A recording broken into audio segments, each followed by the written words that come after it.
If I asked you to name a job whose workers were at risk for harm, you'd likely name a job that had a lot of physicality to it, like a manual job or something that required a lot of athleticism.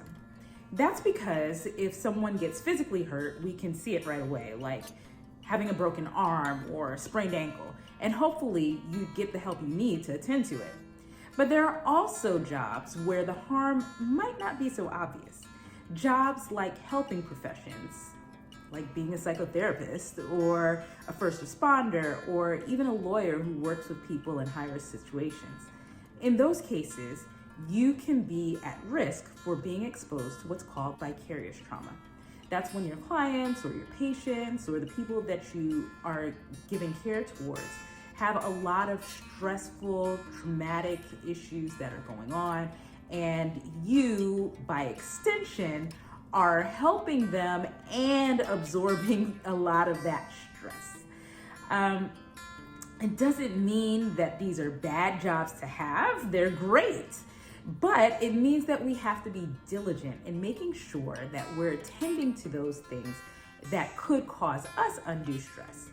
When we think of stress, we often think of it being a bad thing, but stress isn't really bad. It is useful. We need to have some level of stress to motivate us, and it's helpful when we need to get into gear right away.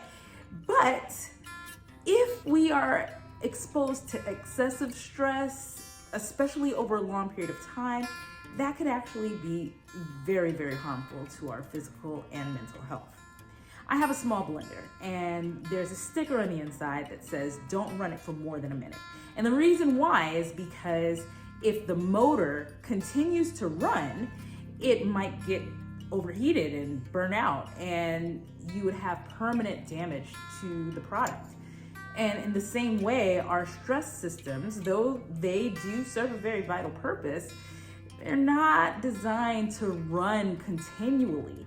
And if they do, we might experience long-term damage to our minds and to our bodies, even on the cellular level. Our digestive system, our immune system, our respiratory and cardiovascular systems, all could be adversely affected by stress. That's why it's so important to make sure that we're actually paying attention to these stress symptoms, especially if it's a part of our day-to-day jobs, or even if we're not doing it professionally, if we're doing a lot of stressful things at home, being a caregiver for our loved ones, and making sure that all of the things that we're doing, we are accounting for how it's affecting us as well.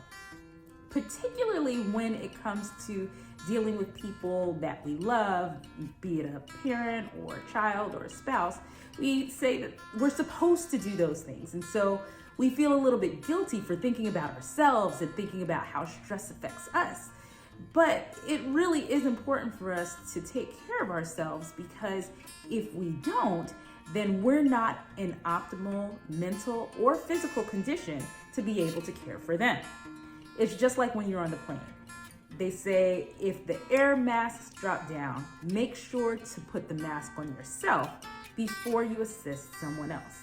In the same way, caregivers do have to care for themselves so that they are in a position to care for others too.